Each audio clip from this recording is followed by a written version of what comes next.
जय हिंद फ्रेंड्स, आप सभी का स्वागत है आपके अपने YouTube channel Pramod sir Varanasi में। फ्रेंड्स, आज की इस वीडियो में हम कवर करने वाले हैं जूनियर असिस्टेंट और स्टेनोग्राफर के लिए हिंदी की पहली क्लास है और इसमें हम स्टार्ट करने जा रहे हैं हिंदी भाषा का इतिहास। तो इससे जितने भी फैक्ट्स बन सकते हैं सभी को हम कवर करेंगे और नेक्स्ट वीडियो में हम एमसीक्यू टाइप के क्वेश्चन भी सॉल्व करेंगे जितनों प्रीवियस ईयर एग्जाम में पूछे गए हैं। ठीक है, तो चलिए स्टार्ट करते हैं वीडियो को।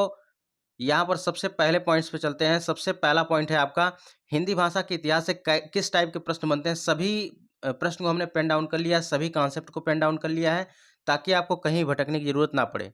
चलिए यहाँ पर पहला पॉइंट है, सबसे पहला पॉइंट है कि भाषा शब्द की उत्पत्ति संस्कृत की भाष धातु से हुआ है, जिसका अर्थ क्या होता है, बोलना या कहना होता है। तो सबसे पहला प्रश्न यही बन जाता है कि भाषा शब्द की उत्पत्ति संस्कृत की किस धातु से हुआ है। तो संस्कृत की भाष धातु से हुआ है। याद रखिएगा, यह क्वेश्चन पूछा जाता है किस धातु से हुआ है, भाष धातु से हुआ है।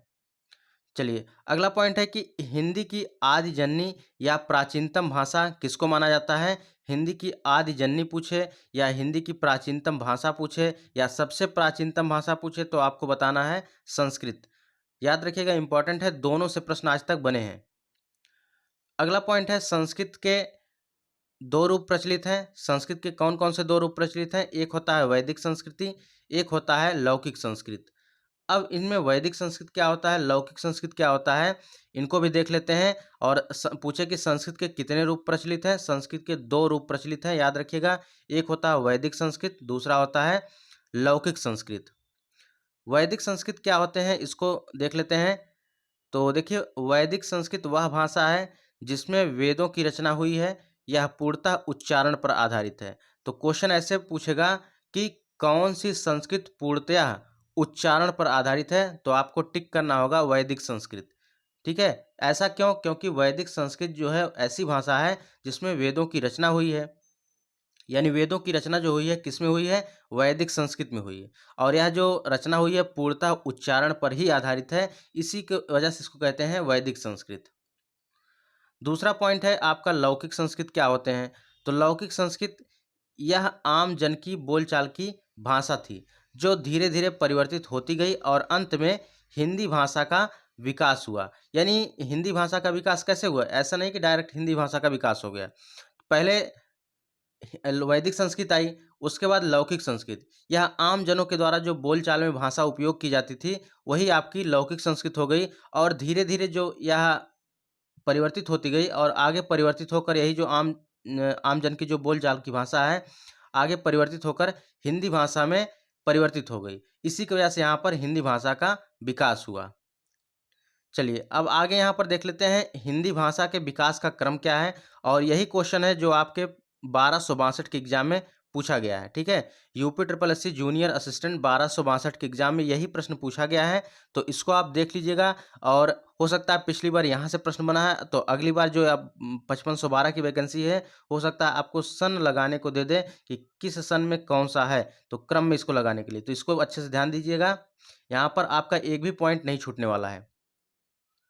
चलिए सबसे पहले देखिए वैदिक संस्कृत का विकास हुआ, उसके बाद लौकिक संस्कृत का विकास हुआ। दोनों के बारे में हमने अच्छे से डिस्कस कर लिया है। फिर पाली भाषा, फिर प्राकृत, उसके बाद अपभ्रंश, फिर अवहट्ट, तब जाके हिंदी। अब इसमें देखिए मतभेद क्या है कि चंद्रधर शर्मा गुलेरी जो हैं अवघट्ट को ही पुरानी हिंदी मानते हैं। चंद्रधर शर्मा गुलेरी अवहट्ट को ही पुरानी हिंदी मानते हैं। ये पॉइंट याद रखिएगा, पूछता है कि अवहट्ट को पुरानी हिंदी किसके द्वारा माना जाता है। तो अवहट्ट को पुरानी हिंदी चंद्रधर शर्मा गुलेरी के द्वारा माना जाता है। इनके क्रम को याद रखिएगा। वैदिक संस्कृति यानी वैदिक संस्कृति या लौकिक संस्कृति, इसको कई बार क्या होता है कि वैदिक और लौकिक नहीं लिखकर केवल संस्कृत लिखता है। तो संस्कृत, पाली, प्राकृत, अपभ्रंश, अवहट्ट, हिंदी। तो संस्कृत का जो अगर कार्यकाल पूछे तो 1500 से 500 ईसा पूर्व।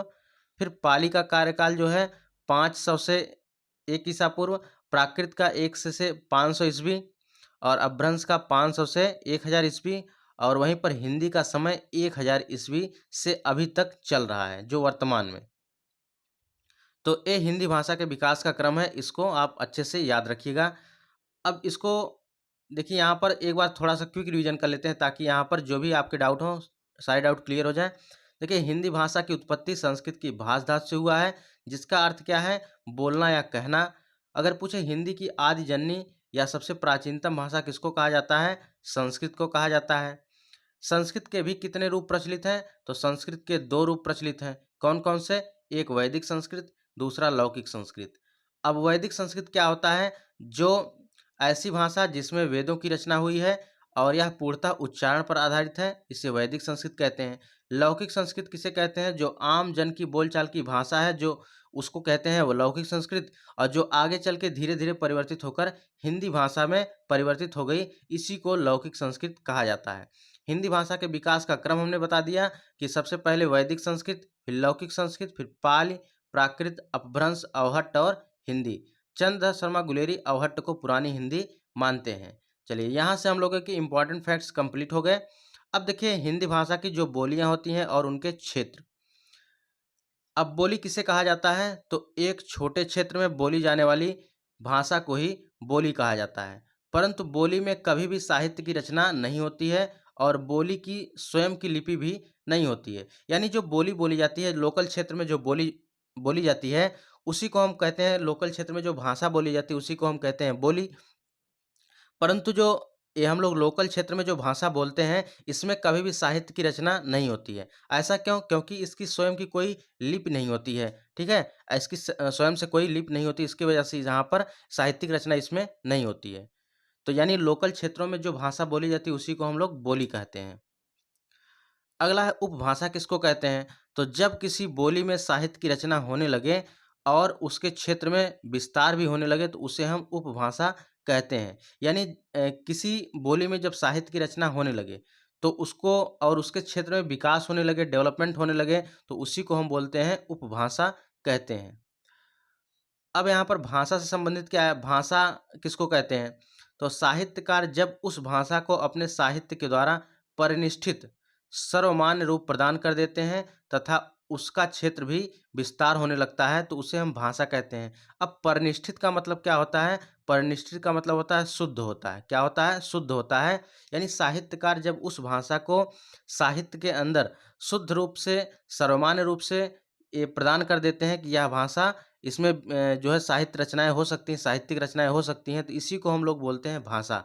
और प्रत्येक भाषा की स्वयं की लिपि होती है। जब प्रत्येक भाषा की स्वयं की लिपि होगी, तो ज़ाहिर-सी बात है इसमें साहित्यिक रचना होना ज़ाहिर-सी बात है।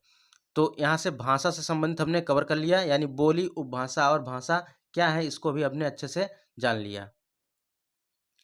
अब देखिए यहाँ पर पूछता है हिंदी भाषा के कितने रूप हैं? तो हिंदी भाषा के 5 रूप हैं। कौन-कौन से? एक बार देख लेते हैं। पश्चिमी हिंदी है, क्या-क्या है? उसके बाद यहाँ पर डिटेल में पढ़ते हैं। पश्चिमी हिंदी है, पूर्वी हिंदी है, राजस्थानी हिंदी और बिहारी और पहाड़ी। लास्ट में इसके कॉन्सेप्ट को भी समझेंगे। चलिए वन बाय वन करके इसको देखते हैं, क्या इसमें क्या-क्या चीज़ें होती हैं। पश्चिमी हिंदी की बात करें, तो यहाँ पर देखिए पश्चिमी हिंदी। इसका क्षेत्र उत्तर में पहाड़ की सीमा से दक्षिण में मराठी की सीमा तक फैला हुआ है। जैसे आपका ये मैप हो गया। अभी जैसे हम लोग जानते हैं ना, ये हो गया ईस्ट, ये हो गया आपका वेस्ट, ये हो गया नॉर्थ, ये हो गया साउथ। तो कह रहा है कि पश्चिमी हिंदी का विस्तार कहाँ से कहाँ तक है? तो पश्चिमी हिंदी का विस्तार जो है उत्तर में पहाड़ी की सीमा से दक्षिण में मराठी की सीमा तक फैला हुआ है। यानी उत्तर में आप देख रहे हैं, उत्तर में पहाड़ी सीमा और दक्षिण में मराठी सीमा तक फैला हुआ कौन सी क्षेत्र? पश्चिमी हिंदी। और पूरब में अवधी और बघेली की सीमा से पश्चिम में पंजाबी और राजस्थानी की सीमा तक फैला हुआ है। यानी पूर्व में अवधी और बघेली, पूर्व में आपके अवधी और बघेली और पश्चिम में पंजाबी और राजस्थानी तक यह सीमा फैली हुई है। इसके अंतर्गत आपकी कौन-कौन सी बोलियाँ आती हैं, इम्पोर्टेंट है और यहीं से प्रश्न पूछा जाता है। पश्चिमी हिंदी में हरियाणवी आता है। हरियाणवी को बांगरू भी कहा जाता है। कई बार प्रश्न बना है, हरियाणवी बोली को क्या कहा जाता है? बांगरू भी कहा जाता है। तो इसमें हरियाणवी, बांगरू, खड़ी बोली, ब्रज, बुंदेली और कन्नौजी आदि बोलियां आती हैं। और इस क्षेत्र के बाहर आपके मुंबई, चेन्नई, हैदराबाद आदि के यहाँ पर मुसलमानों में जो हिंदी प्रचलित है, उनका संबंध भी इसी से है, जिसे दक्कनी हिंदी भी कहा जाता है। याद रखिएगा, इम्पॉर्टेंट है। और फ्रेंड्स यहाँ पर आपको बता दें कि इससे बाहर आपके एक सिंगल भी क्वेश्चन नहीं बनेंगे। बस आप वीडियो को एंड तक देखिए और अच्छे से देखिए। एक बार में ना समझ में आए तो 2 बार में इसको देखिए, लेकिन इससे बाहर आपके क्वेश्चन नहीं बनेंगे। जब भी बनेगा आपको बिल्कुल टू द पॉइंट यहाँ पर हम क्वेश्चन लेके आए हैं, इससे बाहर आपको क्वेश्चन देखने को नहीं मिलेगा। अगला देखिए पूर्वी हिंदी। अब पूर्वी हिंदी के विकास के बारे में देखते हैं। पूर्वी हिंदी का विकास कैसे हुआ, इसमें कौन-कौन से कवि आते हैं, क्योंकि यहाँ से प्रश्न पूछे जाते हैं। और यहाँ पर फ्रेंड्स आपको बता दें कि इन सभी चीज़ का हम अलग से एमसीक्यू टाइप में क्वेश्चन लेकर आएँगे। एमसीक्यू जितने प्रीवियस ईयर एग्जाम में यहाँ से प्रश्न बने हैं और सभी को एक ही वीडियो में हम कवर करा देंगे। यानी पहले वीडियो में थ्योरी सेक्शन और दूसरे में हम एमसीक्यू टाइप के क्वेश्चन करवाएँगे। बस इसी तरह सीक्वेंस चलता रहेगा और इसका हम अलग से प्लेलिस्ट क्रिएट कर देंगे, ठीक है? चलिए नेक्स्ट पॉइंट है आपका पूर्वी हिंदी। इसका क्षेत्र जो उत्तर से दक्षिण कोसल है, यानी अगर यही दिशाओं की बात करें तो उत्तर से दक्षिण तक कोसल है और उत्तर कोसल की बोली अवधी और दक्षिण की छत्तीसगढ़ी है। इसका क्षेत्र कानपुर से मिर्जापुर और लखीमपुर से नेपाल की सीमा से दुर्ग बस्तर की सीमा तक फैला हुआ है। यहाँ लंबे समय तक बघेल राजपूतों का शासन रहा। इसी कारण से यहाँ की बोली बघेली और बघेलखंडी भी हो गई, जो अवधी का ही उपबोली माना जाता है। पूर्वी हिंदी में अवधी का स्थान भी काफ़ी महत्वपूर्ण रहा है। मंझन, जायसी, उस्मान, नूर मोहम्मद आदि सूफी संत के काव्य बिल्कुल ठेठ अवधि में मिलते हैं। गोस्वामी तुलसीदास, मानदास, बाबा रामचरण दास, महाराज रघुराज सिंह की रचनाएं अवधि में ही मिलती हैं।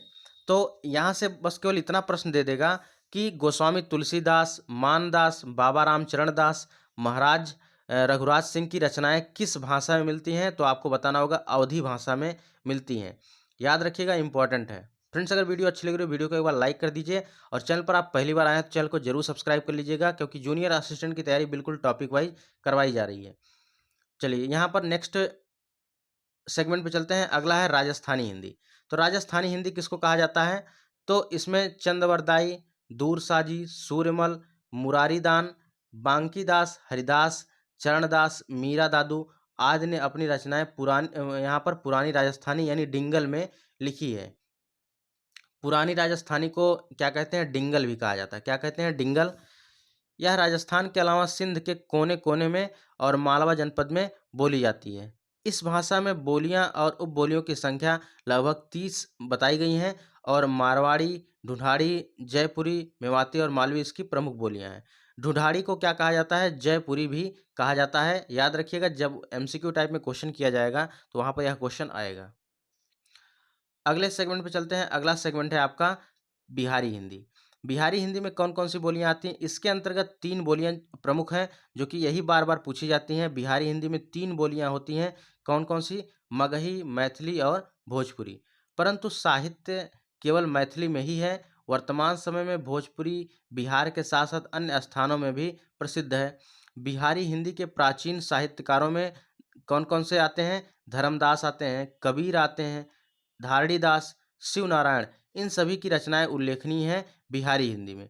तो यहाँ से इम्पोर्टेंट है, इस बिहारी हिंदी में इसके अंतर्गत कितनी बोलियाँ आती हैं? 3 बोलियाँ आती हैं। कौन-कौन सी हैं? मगही, मैथिली और भोजपुरी। इम्पोर्टेंट है, याद रखिएगा। अगला पॉइंट है आपका पहाड़ी हिंदी। पहाड़ी हिंदी में क्या है? पहाड़ी हिंदी में गढ़वाली और कुमाऊनी बोलियाँ इसके अंतर्गत आती हैं।